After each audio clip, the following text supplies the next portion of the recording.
পরমাত্মা, প্রকৃতি, নিয়তি, এই অভিজ্ঞতাকে আমাদের জীবনে পাঠান যাতে আমরা একটা অত্যন্ত গুরুত্বপূর্ণ শিক্ষা, একটা জ্ঞান প্রাপ্ত করতে পারি।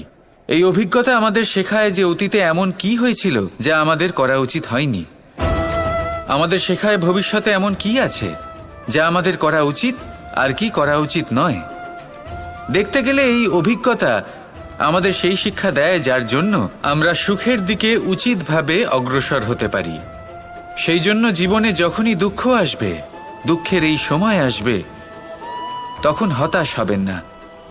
বোঝার চেষ্টা করুন এই পরিস্থিতি কেন এসেছে, কি শিক্ষা দিতে এসেছে। যদি আপনি সেই জ্ঞান লাভ করেন, সুখের পথে অগ্রসর হন, তাও উচিত রূপে, তাহলে এই অভিজ্ঞতার উদ্দেশ্য পূরণ হয়ে যায়।